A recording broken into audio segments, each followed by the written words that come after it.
جالوت اپنے دالان میں گہری نیند سو رہا تھا۔ میں نے اسے جگانا مناسب نہیں سمجھا اور خود اپنی آرام گاہ میں آ کر لیٹ گیا، لیکن میں ان دلچسپ واقعات کا تجزیہ کر رہا تھا۔ دوسری صبح جالوت اس وقت میرے کمرے میں آیا جب کچھ خادمائیں میری خدمت پر مامور تھیں اور بڑی چاہت سے مجھے جگا رہی تھیں۔ میں بوکھلا کر اٹھ گیا اور سامنے ہی جالوت کی مسکراتی شکل دیکھی۔ اس نے دونوں ہاتھ اپنے سینے پر رکھے اور جھک گیا میرے سامنے۔ خوب کوئی نیا مسخرہ پن سوجا ہے؟ میں نے کہا۔ نہیں آقا قیاس، جالوت تو آپ کا غلام ہے۔ لڑکیوں کے سامنے فضول گفتگو کرنے کی عادت زیادہ اچھی تو نہیں ہوتی، میں نے منہ بنا کر کہا۔ جالوت کی مجال خود ان لڑکیوں سے پوچھ لیا جائے۔ کیا پوچھ لیا جائے؟ یہی کہ راتوں رات تقدیریں کیسے بدل جاتی ہیں اور کس کی حیثیت کیا سے کیا بنا دیتی ہے۔ پھر بات کروں گا تجھ سے۔ خواہ میں جا گیا ہوں، تم لوگ لورڈ شاہو اور ملکہ سے ہدایت کیا ہے میرے لیے؟ ملکہ شاکانیہ اس وقت تک ناشتہ نہیں کریں گی جب تک آپ ان کے سر پر نہ پہنچائیں گے، ایک خادمہ نے کہا، جسے بھی بلندیاں مل جائیں۔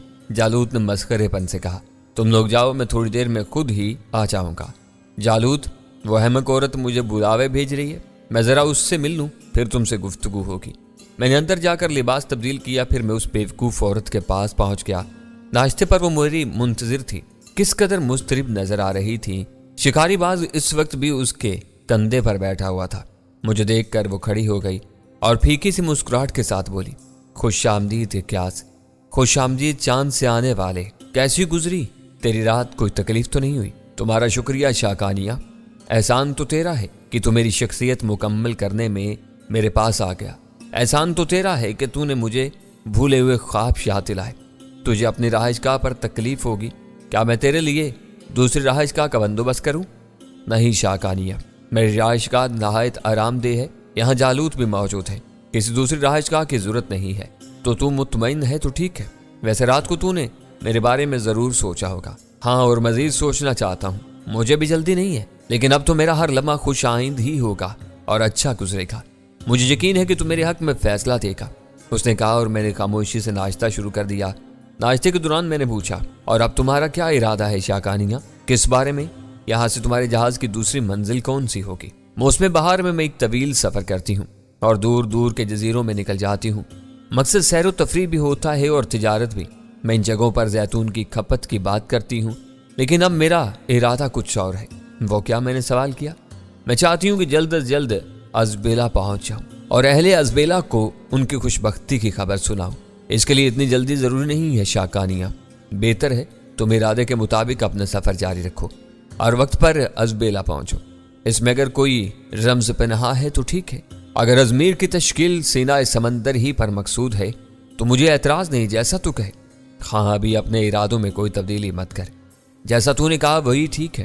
میں نے اپنے ارادے سے کسی کو باخبر نہیں کیا، البتہ تیری آمد کی اطلاع دے دی ہے، یہ بھی مناسب نہ ہو۔ واہ، کیوں؟ کیا میں اپنی خوشیاں چھپائے رہتی؟ یہ میرے لیے بہت مشکل تھا، تو میری خوشیوں کا اندازہ نہیں کر سکتا۔ اور پروفیسر، میں نے سوچا کہ یہ عورت باز نہیں آئے گی، یہ میرے پیچھے لگ گئی تھی۔ اب اس کے مقاصد پورے ہوں یا نہ ہوں وہ دوسری بات ہے، لیکن مجھے صاف محسوس ہو رہا تھا کہ میں اس سے بچ نہ سکوں گا۔ میں نے ایک ٹھنڈی سانس بھری۔ خیر ٹھیک ہے، میں نے سوچا، زمانہ قدیم میں ایسی عورتیں اکثر میرے ساتھ رہی تھیں جو عین عالم جوانی میں میری زندگی میں شامل ہوئی تھیں اور میرے سامنے ہی بوڑھی ہو کر مر گئی تھیں، لیکن بوڑھی ہونے کے باوجود میں نے انہیں اپنی بیگانگی کا احساس نہیں ہونے دیا، انہیں دیر تک برداشت کرتا رہا۔ اس عورت کو بھی انہی میں شمار کر لوں گا۔ خیر ٹھیک ہے، میں گہری سانس لے کر بولا۔ وہ میری خاطر مدارت کرتی رہی اور پھر میرے ساتھ ہی جہاز کے عرشہ پر نکل آئی۔ اس کی رومانی گفتگو گو مضحک کا خیز لگ رہی تھی، لیکن میں اسے نہایت خندہ پیشانی سے برداشت کر رہا تھا۔ ازبیلا میں میرے ہزاروں دشمن ہیں، لیکن میں نے کسی دشمن کو سر اٹھانے کے قابل نہیں چھوڑا۔ اب جب میرے دشمن میری اس بلندی سے واقف ہوں گے تو ان کے سینوں پر سانپ لوٹ جائیں گے اور اس کے بعد وہ مجھے برتر و اعلیٰ سمجھنے پر مجبور ہوں گے۔ وہ بھی سرنگوں ہو جائیں گے جو خود کو دیوتاؤں کا دوست سمجھ کر پیش گوئیاں کرتے ہیں۔ وہ کون؟ میں نے پوچھا۔ تم ان سے روشناس ہو جاؤ گے، بس وقت آنے دو۔ اور میں خاموش ہو گیا۔ پھر جب دھوپ بلند ہو گئی تو مجھے اس سے نجات ملی، لیکن صرف دوپہر تک کے لیے۔ اس کے بعد مجھے اس کے ساتھ کھانے میں شریک ہونا تھا۔ واپس پہنچا تو جالوت غمگین نظر آ رہا تھا۔ مجھے دیکھ کر اس نے غصیلے انداز میں رخ بدل لیا۔ کیا بات ہے جالوت، ناراض ہو؟ تم نے مجھے پریشانیوں کا شکار کر دیا ہے، وہ بولا۔ خیریت، کون سی پریشانی لاحق ہوگی تمہیں؟ وہ مصیبت ابھی ابھی میرے پاس سے گئی ہے۔ کون؟ زالہ؟ ہاں۔ اوہ، کیا کہہ رہی تھی؟ किस लिए आई थी? मैंने दिलचस्पी से पूछा। वैसे जालूद की शक्ल देखकर हंसी नहीं रोकी जा रही थी। वो काफी परेशान नजर आ रहा था। इसका ख्याल है कि देवता सिर्फ लोग झूठ नहीं बोलते। मैं उससे छुपा रहा हूँ। अपनी मोहब्बत क्यों कर मैं शर्मीला हूँ। रात को मेरे पास आने की धमकी दे गई है। जालूद फरियादी लहजा में बोला। खैर मैं कोशिश करूंगा कि तुम्हें उससे निजात दिला दूं। मैं तो बुरी तरह फंस चुका हूँ। शाम को बादल छा गए थे। मल्लाह चाकू चुबंद नजर आ रहे थे और समंदर की हवाएं कुनक और मस्त हो गई थी। मलका शाकानिया की तरफ से हमारा बुलावा आ गया। मैं और जालूद जहाज के एक हिस्से पर पहुंच गए। ज्यादातर मल्लाह वहां जमा थे। मलका शाकानिया भी अपने औकाब के साथ मौजूद थी। उसके बदन पर वही चुस्त जहाजी लिबास था और कमर से तलवार लटक रही थी। मुझे देखकर उसने खुशी से हाथ हिलाया। क्या तुम्हें कुव्वत के मुजाहिरों से दिलचस्पी है क्यास? क्यों नहीं, मेरा पसंदीदा खेल है और इसके लिए मैंने बड़े बड़े ताकतवर लोगों को जमा किया है। अभी मैं इनके जिस्मानी मुकाबले करवाऊंगी। और मैं इसके नजदीक बैठ गया। खूब, मैंने कहा और इसके नजदीक बैठ गया। तब शाकानिया ने जालूद की तरफ देखा। शाह गुलाम, तुम मेरे लिए इस तौर काबिल तवज्जो और एहतराम हो कि इक्यास तुम्हें दोस्त समझता है। तुम भी खुद को यहाँ गुलाम मत समझना। इक्यास के दोस्त किसी के गुलाम नहीं हो सकते। हाँ, जिस्मानी तौर पर तुम भी पहाड़ हो। क्या तुम्हें जिस्मानी मुकाबलों से दिलचस्पी है? अगर शाकानिया का हुक्म होगा तो मैं तामील करूंगा। जालूद ने मुस्कुराते हुए कहा और शाकानिया भी मुस्कुराने लगी। फिर जिस्मानी मुजाहरे करने वाले आए थे। अनोखे लोग थे ये गोश्त के पहाड़। जालूद के लिए शर्मिंदगी का बायस। मगर मैंने जालूद जैसे हसीन बदन का मालिक अभी तक न देखा। इनमें खंगाना सबसे लहीम शहीम था। वो बड़ा इतराहता हुआ आया था और उसके आने के बाद मुकाबलों का आगाज हो गया। दो मुकाबले एक दूजे से गुथ गए और दोनों में जोर आजमाई होने लगी। फिर इनमें से एक ने दूसरे को जेर कर लिया और फतेह पाने वाले को नकद इनामात से नवाजा गया। इसके बाद दूसरा और फिर तीसरा मुकाबला हुआ। फिर शाकानिया ने जालूद की तरफ देखा। तुम इनमें से किससे मुकाबला करोगे? उसका नाम तुमने क्या बताया था? जालूद ने पूछा। खंगाना। मैं इससे लड़ूंगा। ओह, इक्यास के दोस्त। इसे सिर्फ ताकत के इजहार के तौर पर रखा गया है। वो जिधर से गुजरता है जमीन दब जाती है। सब भी मिलकर इसे जेर नहीं कर सकते। ठहरो, मैं तुम्हें इसकी ताकत दिखाती हूँ, शाकानिया ने कहा और फिर उसने एक खादमा को हदायत दी। लोहे की मोटी मोटी जंजीरें कंगाना के बाजुओं से कसती गई थीं और उसे लोहे में गर्क कर दिया गया। कंगाना हाथ उठाए खड़ा था और फिर जब गुलाम और पहलवान इस काम से फारिग हो गए तो कंगाना ने बदन को फुलाया और लोहे की कड़ियों के मुंह खुल गए। उसने एक एक जंजीर बेकार करके फेंक दी और चंद साथ के बाद वो आजाद हो गया था। ताकत का बेमिसाल मुजाहिरा था ये। शाकानिया ने मुस्कुरा कर जालूद की तरफ देखा और बोली, अब तुम्हारा क्या ख्याल है? अगर शाकानिया की इजाजत हो तो ठीक है, लेकिन लड़ाई के असूल होते हैं जिन्हें इन्हें भी पासदारी करनी है और तुम्हें भी। हुक्म मलकाए शाकानिया, जालूद बोला। लड़ाई के दौरान किसी पर कोई पाबंदी नहीं होगी। हर तरह के दाव आजमाए जाएंगे और अगर कोई पहलवान किसी को मौत के घाट पे उतार दे तो इससे बाज पुरुष नहीं की जाएगी। मुझे मंजूर है, जालूद बोला।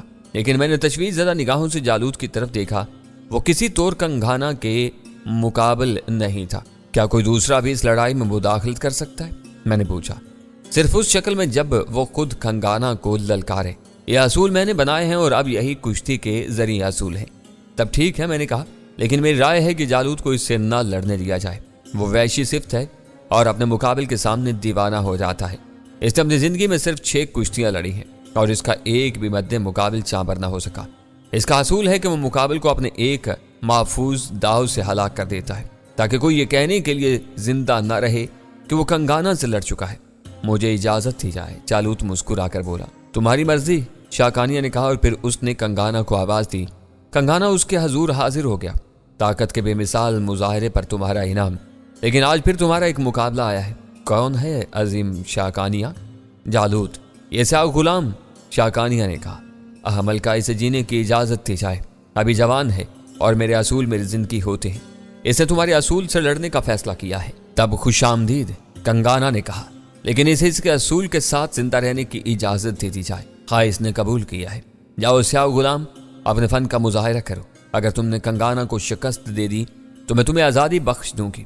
जालूद ने सर झुका दिया और फिर अपने बदन का लिबास उतार कर वो कंगाना के मुकाबले आ गया। उसके बदन की मछलियां तड़प रही थीं। बिलाशुबा वो हसीन बदन का मालिक है, लेकिन गोश्त का ये तोदा इसके काबिल नहीं है। वो बहादुर भी है और फनकार भी। मैंने गहरी सांस ले ली। खुद मैं भी काफी दिलचस्पी ले रहा था। कंगाना की कुश्ती की खबर सुनकर दूसरे मल्लाह भी अपने काम छोड़कर इधर आ गए। खुद शाकानिया भी काफी दिलचस्पी ले रही थी। जालूद कंगाना के मुकाबले आ गया।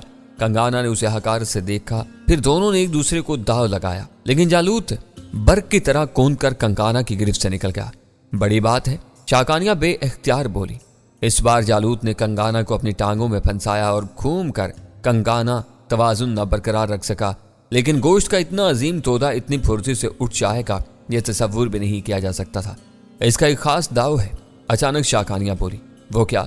जिस वक्त ये लड़ते लड़ते जमीन पर बैठ जाए तो समझ लो कि दाव लगाने की तैयारी कर रहा है। इसका मुकाबले से थका हुआ समझकर इसे जेर करने की फिक्र करता है और ये अपनी रानों की कैंची उसकी गर्दन में लगा देता है, मगर उस वक्त ये दाव इस्तेमाल करता है जब इसे मुकाबले के ताकतवर होने का एहसास हो जाए। और खूब से खूब तर शाकानिया उछल पड़ी। जालूद ने कंगाना को पूंछ से पकड़ लिया था और कंगाना इसके गिरफ्त में जोर लगा रहा था, लेकिन जालूद इस बेपनाह गोश्त को गिरफ्त में न रख सका और कंगाना फैल कर नीचे बैठ गया। जालूद उछल कर पीछे हट गया था। काश कोई इसे रोक सकता। कंगाना पर खून सवार हो गया है, शाकानिया बोली। जालूद कंगाना की उस चाल का शिकार हो गया था। वो झुका और उसने कंगाना की गर्दन पकड़ ली, लेकिन इस वक्त कंगाना ने एक कलाबाजी खाई और जालूद की गर्दन में दोनों पांव फंसा दिए। जालूद बेपनाह कुव्वत सर्फ करके कंगाना की गिरफ्त से निकलने की कोशिश कर रहा था, लेकिन मैंने उसे मुजमहल होते देखा। दूसरे लम्हे में खड़ा हो गया। इससे कबल के शाकानिया मुझे रोके, मैं इन दोनों के सर पर पहुंच गया और मैंने कंगाना के दोनों पांव पकड़कर जालूद की गर्दन से कैंची निकाल दी। कंगाना उछल कर खड़ा हो गया था। अब वो खूनी निगाहों से मुझे देख रहा था। खबरदार, हरगिज नहीं, रुक जाओ कंगाना, अभी तुम वार नहीं करोगे। शाकानिया चीखी और कंगाना किसी जख्मी चीते की तरह जमीन पर तड़पने लगा। उसका हल्क से वहशत खेज आवाज निकल रही थी। ये बेअसूली होगी, ये जुल्म होगा, मैं खुदकुशी कर दूंगा, मेरा शिकार मुझे दे दो। वो चीख रहा था। मैंने जालूद की तरफ देखा। वो नीम बेहोशी की कैफियत में था और अब इसमें सकत नहीं थी। बेअसूली नहीं होगी कंगाना, मगर मुझे लिबास उतार लेने दो। नहीं है क्या, तुम अखाड़े के इंसान नहीं हो, मैं इसे समझा लूंगी। असूली तौर पर वो जीत चुका है, लेकिन मैंने लिबास उतार कर फेंक दिया और अब मैं नीम बरहना था। आओ उठ जाओ, आज मैं तुम्हारा गरूर तोड़ दूंगा, मैंने कंगाना से कहा और उसने फरियादी निगाहों से शाकानिया को देखा। मुझे इजाजत दे शाकानिया, मुझे इजाजत है।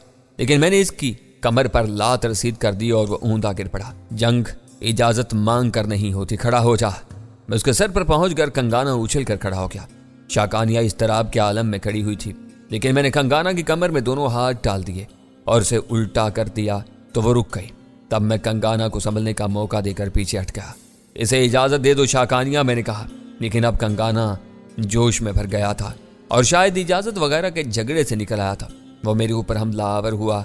देखने वालों का ख्याल था कि मैं फुर्ती से उसका ये वार खाली दूंगा, लेकिन मैंने कंगाना की जोरदार टक्कर अपने बदन पर रोकी और कंगाना की आंखों में सितारे नाच गए और वो लड़खड़ा कर कई कदम पीछे हट गया। जालूद अब हैरान खड़ा मुझे देख रहा था। कंगाना संभल गया। उसने एक निगाह चारों तरफ देखा और शाकानिया की तरफ से कोई मुदाखलत न पाकर शेर हो गया।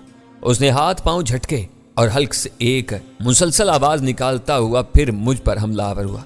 इस बार मैंने उसके दोनों हाथ पकड़ लिया और उसे चक्कर देकर ऊंचा उछाल दिया, लेकिन जमीन पर गिरने से कबल मैंने उसे फिर दबोच लिया था और अब मैंने उसे दोनों टांगों में फंसा कर रगड़ दिया।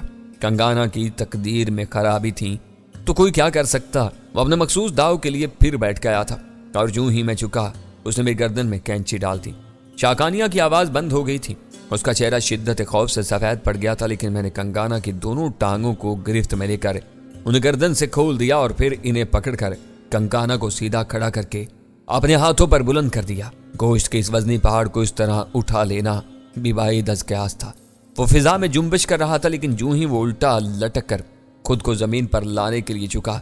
मैंने झूला देकर उसे फिर सीधा खड़ा कर दिया और उसके बाद मैंने कई बार उसके साथ ये सलूक किया।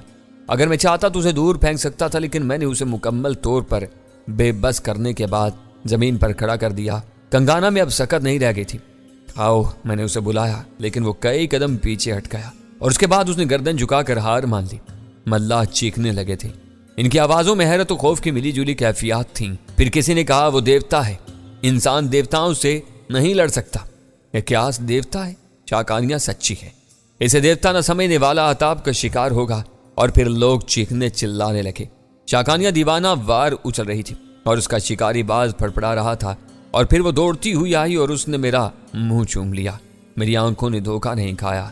इक्यास मेरे दावे की तस्दीक हो गई है, वो खुशी से उछलती हुई बोली। دیر تک ہنگامہ رہا اور پھر اس سے نجات مل سکی، لیکن صرف مجھے شاکانیہ سے اب بھی نجات نہیں مل سکی تھی، اور رات کو اس وقت تک اس نے میرا پیچھا نہیں چھوڑا جب تک میں نے اس سے شدید نیند آنے کا بہانہ نہ کیا۔ وہ مجھے میری آرام گاہ تک چھوڑنے آئی تھی، لیکن آرام گاہ میں جالوت موجود تھا۔ اس کا منہ پھولا ہوا تھا اور وہ روٹھا روٹھا نظر آ رہا تھا۔ تمہیں کیا ہوا؟ ساری زندگی میں پہلی بار شکست ہوئی ہے، یہ تو ہوتا رہتا ہے۔ تم نے نہ صحیح، تمہارے دوست نے اسے زیر کر دیا۔ میں دیوتاؤں کی دوستی کے قابل کا ہوں، تم پر بھی وہ بھوت سوار ہو گیا؟ غلط تو نہیں ہے؟ مجھے بتا دیتے تو میں تمہاری تکریم کرتا۔ اب گنہگار ہوا یا نہیں؟ اور کالے بیوقوف، فضول توہمات کا شکار نہ ہو، میں کوئی دیوتا وغیرہ نہیں ہوں۔ ان لوگوں میں چل رہی ہے تو اچھی ہی ہے، بہت سی مرات مل گئی ہیں، نقصان ہی کیا ہے؟ دیوتاؤں کی قسم، تم دیوتا نہیں ہو؟ ہاں میں دیوتا نہیں ہوں۔ پھر تم نے اس پہاڑ کو شکست کس طرح دی؟ طاقت سے۔ ایسی بے پناہ طاقت، نظر تو نہیں آتے؟ اس میں کیا قصور ہے؟ تمہاری وجہ سے میں پاگل نہ ہو جاؤں کہیں؟ میری تو عقل میں نہیں آتا کہ تم کیا ہو، خواہ مخواہ خود کو غوث کے جال میں پھنسا دیا، پھر فروخت ہوئے، اس سے قبل اتنی بڑی دولت ٹکرا دی، اور اس جہاز پر آخر ان تمام باتوں میں کیا راز ہے؟ بس یوں سمجھو کہ متحرک رہ کر گزر رہا ہوں۔ انوکھی تحریک ہے یہ۔ بہرحال تم کہہ رہے ہو تو مانے لیتا ہوں، لیکن اب ازبیلا پہنچ کر تم اسے شادی کر لو گے اس بوڑھی چڑیل سے؟ اوہ، اب اتنی بدنما بھی نہیں ہے، لیکن وہ تو اس خوش فہمی کا شکار ہے، اور جہاز پر اس سلسلہ میں خوب چہم گوئیاں ہو رہی ہیں، اور ان میں کہانی بھی دہرائی جا رہی ہے، اور اب لوگوں کے ذہنوں میں اس کے لیے صرف ایک ملکہ کا تصور ہی نہیں ہے، بلکہ وہ روحانی حیثیت بھی اختیار کرتی جا رہی ہے۔ لوگ اسے نازل ہونے والے دیوتا ازمیر کی ماں کہنا شروع کر رہے ہیں۔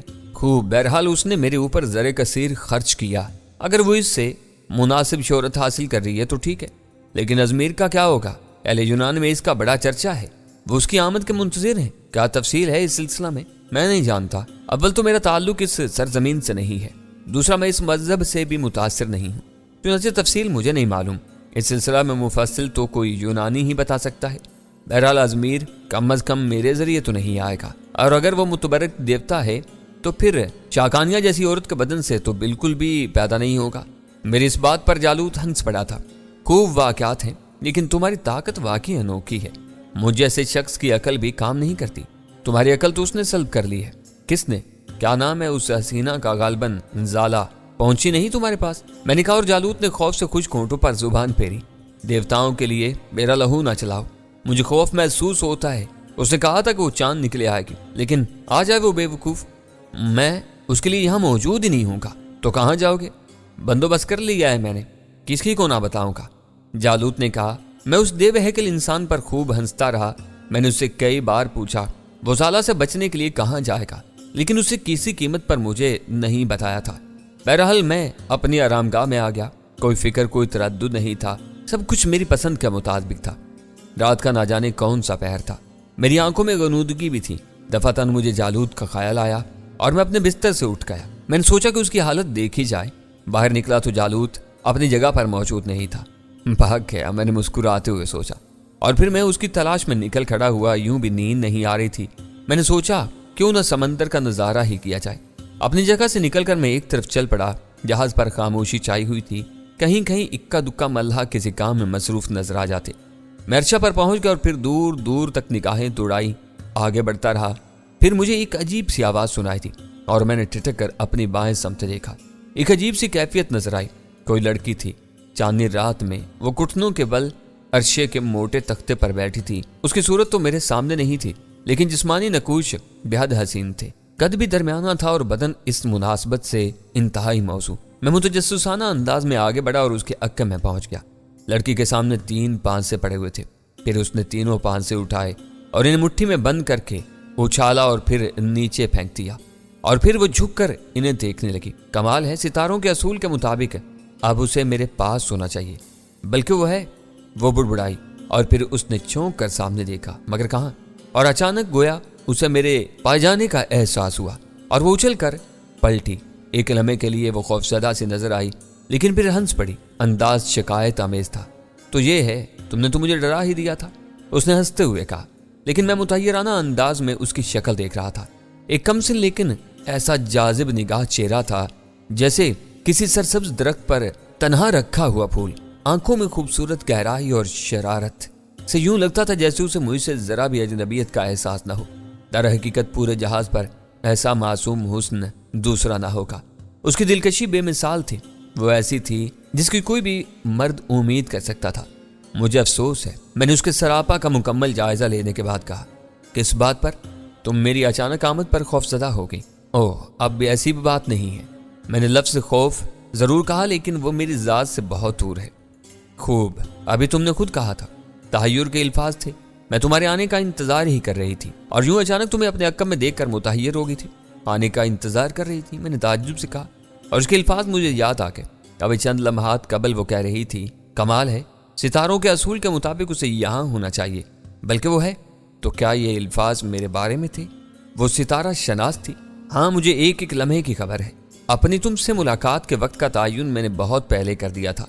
वो मुस्कुराहट के साथ बोली, खूब, यूनानी सितारा शनासों के बारे में मैंने बहुत कुछ सुना है, लेकिन पहली बार एक अजीम सितारा शनास देखी है। मैं सिर्फ सितारों तक महदूद नहीं हूँ, इसमें एक खास इल्म भी शामिल है जिसके बारे में अभी तक किसी को नहीं मालूम। वो क्या है? ये पान से देख रहे हो, लेकिन ये भी तो इल्म नजूम की एक कड़ी है। हाँ है, लेकिन मगर क्यों? मैं तुम्हें इस इल्म के बारे में क्यों बताऊं? ना बताओ, लेकिन मेरा इंतजार क्यों कर रही थी? सितारों ने कहा था, तुम्हारे ख्याल में तुम बहुत बड़ी सितारा शनास हो। हाँ हूँ, वो शरारत से बोली, और मैं उसकी सूरत देखता रहा। फिर मैंने आसमान की तरफ देखा। मैं इस सितारा शनास की हकीकत जानना चाहता था। और प्रोफेसर, तुम तो अच्छी तरह जानते हो कि मेरे दोस्तों ने मुझे कभी मायूस नहीं किया। मैंने अपने दोस्तों को तलाश करके उसकी शिकायत की तो वो मुस्कुरा पड़े। लाइशा है इसका नाम, और शाकानिया की वो सौतेली बेटी है जिसकी माँ को इसने जहर देकर हलाक कर दिया था। वो? ओह, मैंने हैर से आंखें फाड़ी। इल्म फन में किस हद तक है? अपनी उम्र से 1000 साल आगे। इसके सालसी ज़हन में एक खौफनाक साजिश परवान चढ़ रही है और तुम्हें इसका शरीके कार बनाना चाहती है। ए, तुम कहाँ खो गए? उसने मुझे टोक दिया और मैंने एक तवील सांस लेकर उसकी तरफ देखा। मैं सोच रहा था कि तुम खुद मुझे अपने बारे में बताओ।